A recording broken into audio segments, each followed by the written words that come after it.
If you are brand new to TikTok, or if you want to introduce TikTok to your online business, or even if you're struggling to get views, I put together a few things that you could implement to start getting more views, which will get you more eyeballs, more traffic, more attention, and potentially make money.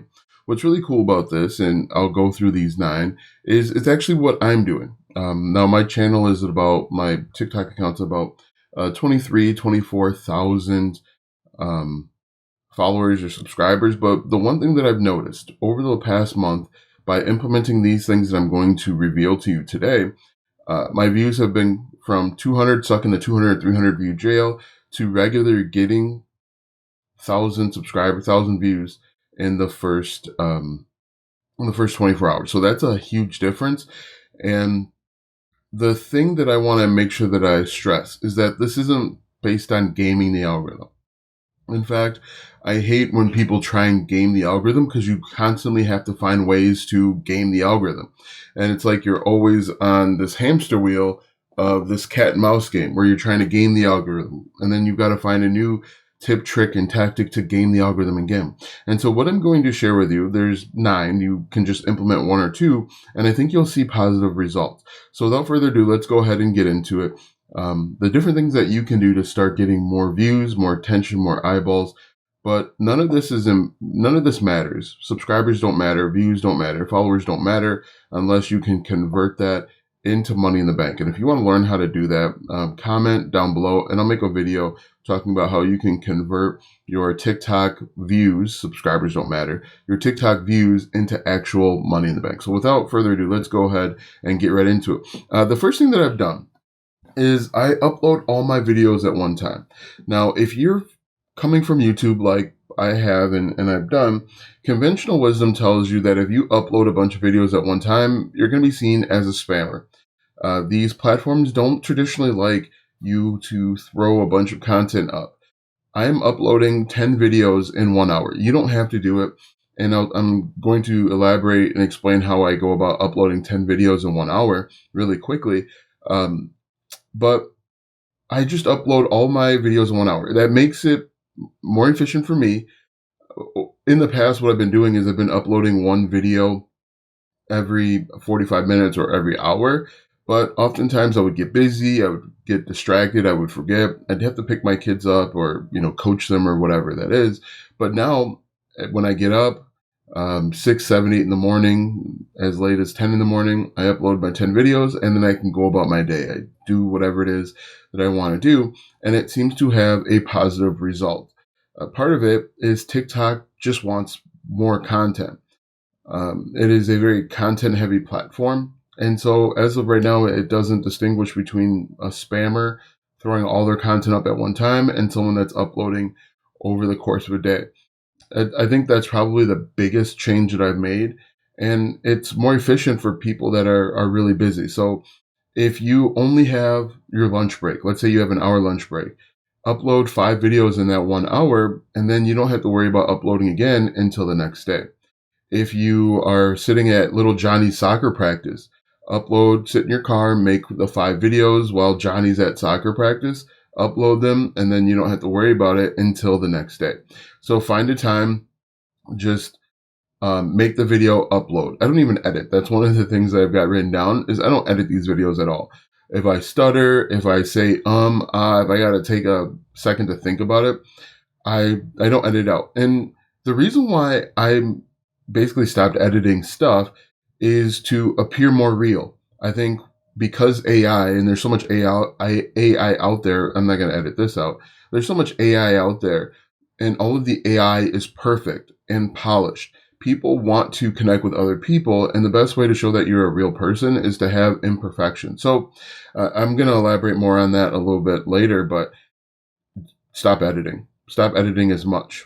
And stop being so scripted, I would say. I would add that in. All right, so that's number one. Number two, one thing that I'm doing is I'm using the photo green screen effect for popular videos. So the way that I go about this is I scroll TikTok with intent. I'm on the For You page and I'm looking for things that are relative, that have gotten a bunch of views. For example, a number of the videos that keep popping up on my For You page are people that are just lying about affiliate marketing. They'll say, hey, you can make $3,000 per month with affiliate marketing and it's stupid easy. And they'll go on to say, you're just going to get your affiliate link from Amazon and then you're going to slap it on Pinterest. And I'll photo green screen and I'll make a video. And the reason why that works is because TikTok, in my opinion, TikTok sees that original hook worked. TikTok sees that original content format worked. And so I can piggyback off of that. And usually what happens is the people that have seen that original video will eventually see my video and they'll stay for a little bit longer. They'll watch the video. And also too, and I'll talk about this a little bit more, negative works very well on TikTok. I'm going to elaborate on that more, but if you're looking to keep people engaged throughout your content, go negative, unfortunately, but it just works. Another thing that I'm doing, and it's actually working out very well, is video replies to comments from other people's videos. So again, I am scrolling TikTok with intent. And if I see a video in my niche, or whatever it is that I want to yap about for that day, I go through the comment section and I'm looking for people that are asking questions. I'm looking for people that are making comments that are saying that this doesn't work or it didn't work. And what I'll do is I'll actually do a video reply to that person. And the reason why I think this works out so well is that video reply goes right in the comment section of that popular video. That video reply sends a notification to the original commenter that there's a reply and that person's going to go watch it. And in my experience, what usually happens is the person that has that got replied to, they're going to say, this person actually took the time to answer me. Let me learn a little bit more about him or her. And then they go to your profile and then they watch more of your content. So it's kind of like a gateway. Also, that video reply stays on your account, on your profile, even if the original content creator deleted the video from there, deleted the comment. And so, it has three kind of three things baked in, which is really nice for the content creator. I also like it too because I don't have to come up with new ideas. There are already people that are in your niche, in your space that want help, and they're asking questions. You can go in and answer it. And you can do this a billion times a day, and you don't have to overthink it. You just see someone that asked a question in someone else's comment section, hop in, answer it, and then move on to the next thing. So I really like that. And I used to do it. I used to do it not as much, but when you're trying to make 10 videos in an hour, it's a really simple thing that you can do and you can implement. Number 4, what I've been doing is content series, and I've been doing 2 different types of content series. One content series is talking about people's hobbies, how they can monetize their hobby online. For example, yesterday, I talked about pets, how they could monetize their hobby of pets. One was fishing. The other was cooking and baking. And the reason why this works, in my opinion, is because you can take something that they know and combine it with something that they're not aware of, and you'll have a longer watch time. So, for example, everyone knows about cooking, or everyone has cooked something usually in the past, and you can tie that to something that they want or that they're not aware of what they can do. And essentially what I do is I'll say, all of my content series start off the same way. I'll say, how to monetize your hobby online part 1. And I'll say, in this video, we're going to talk about baking. Baking is a huge opportunity. This is how you can do it. So I lay out some content ideas. Then I talk about the different monetization. And then I invite them to comment their hobby down below so I can make a video for them. That tends to work out very well because, again, people are aware of cooking and baking, but they're not aware that a little guy, quote unquote, can actually monetize as well. So do content series. I think if you use your content series and you say the exact same thing in the very beginning, that helps build kind of like a trust. It lets the algorithm know, which we'll talk about a little bit more. And the consistency breeds familiarity. So that's really cool. Number 5, no editing, just yap.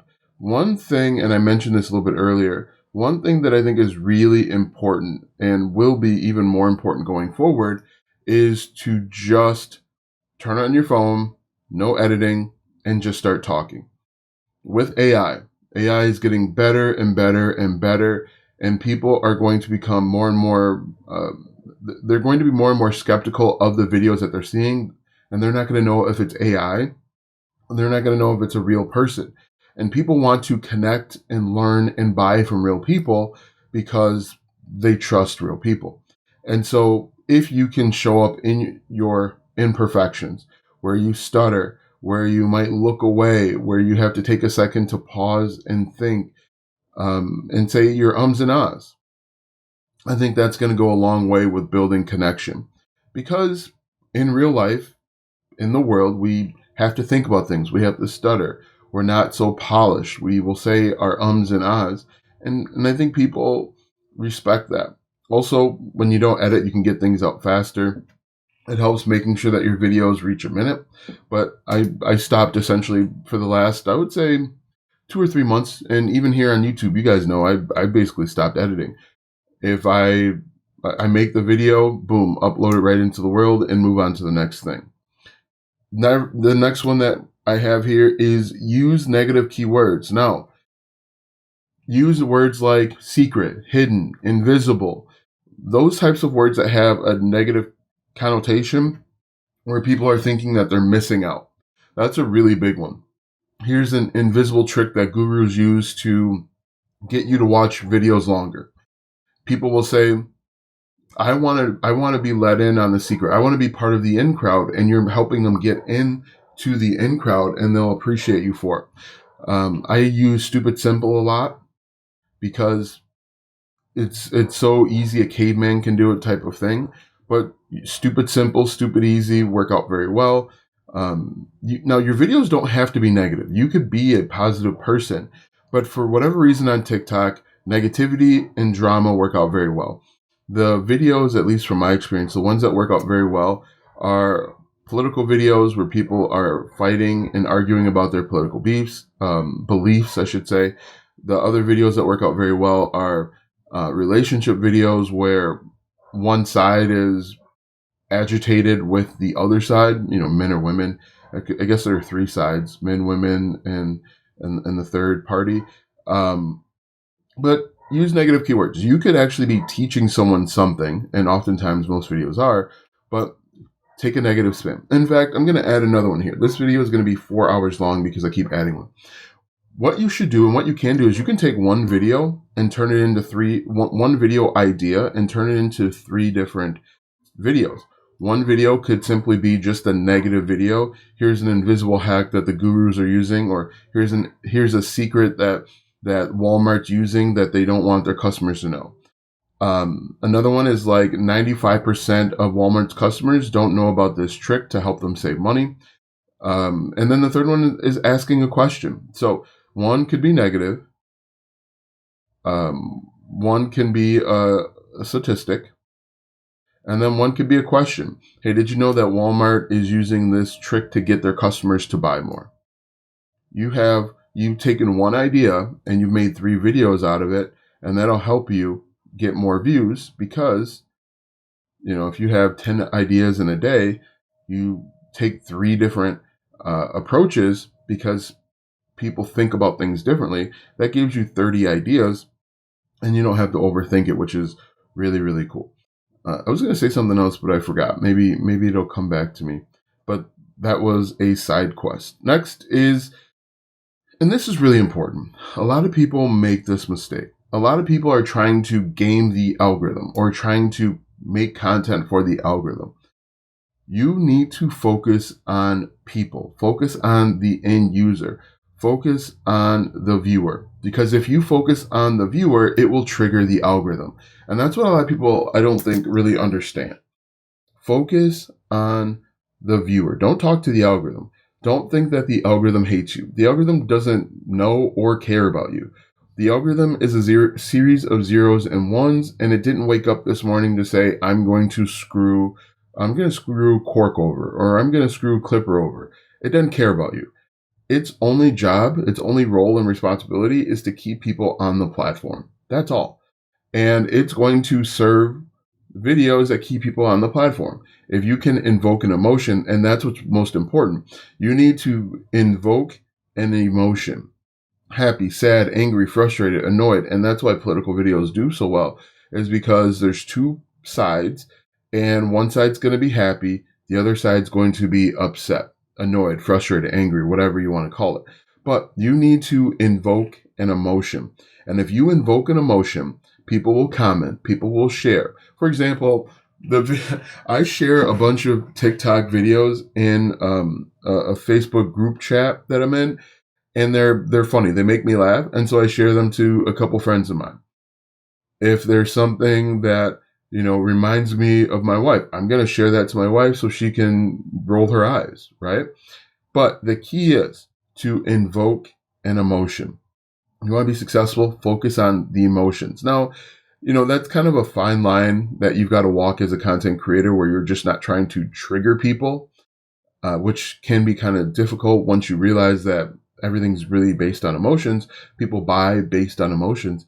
But without getting sidetracked too much, don't talk to the algorithm. Stop thinking about gaming the algorithm or getting the algorithm to like me. Think about, how can I make content that will get people to take action? Whether that action is to comment, share, subscribe, whatever it might be, right? Next one, shoot 1,000 jump shots. Now, this is really important. I think content creation is like learning a skill. It's like learning a sport. Kobe Bryant, Michael Jordan, LeBron James, you name them. They didn't wake up at the age of 25, shoot a jump shot, and become the world's greatest basketball players. No, it started at the age of 6 or 3 or whatever, where they threw the ball at the hoop and they missed. They threw the ball at the hoop and they missed again. They've thrown the ball at the hoop tens of thousands, maybe millions of times at this point. And you need to do it too. You need to learn a skill and hone your skill. And the best way to learn your skill of content creation is to shoot a bunch of jump shots. Make a bunch of videos. Learn what works and what doesn't work. And it's funny, my son, I've got a practice football net where it's got 3 different holes that he can throw into. And at like 25 yards, he's not a great thrower. And he gets frustrated. And I say, you make a throw and you've got to adjust. And it's the exact same thing with content creation. You make a video and the video gets 200 views, you've got to adjust. Okay, what worked well, what didn't work? You take that lesson and you improve. You make another video. You adjust. You make a video based on the adjustments that you've made. So it's really important. And I think you should shoot 1,000 jump shots. Kids have no expectations when they're shooting a jump shot. They see their dad or uncle or brother or sister or daughter or mom shoot the jump shot or throw the pitch, and they're just doing it too because it looked like fun. I'm going to tell you to do the same thing. Get rid of the expectations in the beginning and just shoot. Just shoot your jump shot, shoot your shot, as the young folks say, and commit to improving and getting better. So the final one, and this kind of ties into shoot your jump shot, is stop trying to be perfect. Perfection is going to kill you. There are so many people out there, great, amazing people, whether they're potential content creators, they're astrophysicists, they're whatever. They never get started. They fail to launch because they were worried about perfection. There's no such thing as the perfect piece of content. It is more important for you to create the content and let the internet decide if it's good or not than you hemming and hawing over if your content is good, if your content is worth it. Because you might think your content is a B or C quality, but someone out there who is needing your advice or assistance or guidance thinks that this piece of content is A content and it's landing on their lap right when they need it. There's so many times that this has happened, and this is really important. There's so many, and I tell you guys all the time, my best stuff usually happens at the end of this video, at the end of my videos. There's so many times where I've made a video and I said, ooh, that's not good. And I'll get a comment where people say, thanks for the video. This is exactly what I needed. This video came at the exact right time. So to that person, it was the perfect video at the perfect time. They decided if it was perfect or not. I didn't decide it. You can't decide if a video is perfect. You have to let the market decide. You have to let the internet decide. You have to let the community decide if the video is perfect. And the only way that you can do that is by making the video and sending it out into the world. So stop trying to be perfect and just make the damn video and push the video up. And I'm going to add a bonus one, number 10. So we're probably at like 20 tips here. I'm going to tell you to stop watching your videos. Stop watching your videos. Make the video. Don't watch it back. Upload it. And then don't watch it when it shows up again. Because what happens is you see your content, you know what you wanted to say. It might be different than what you actually said. And so you get frustrated, you get annoyed, and then you delete it. So stop watching your videos. Make the video. Don't edit it. Just upload it.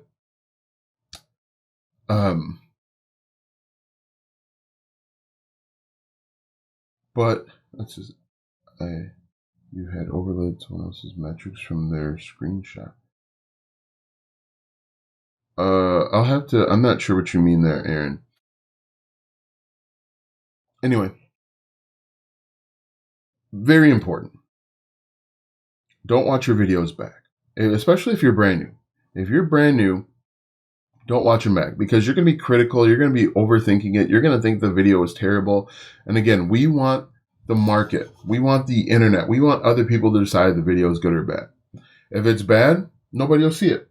But if your video is good, some people will see it and they'll get value from it and they'll thank you for it. They will thank you for you uploading a B, C, or D video.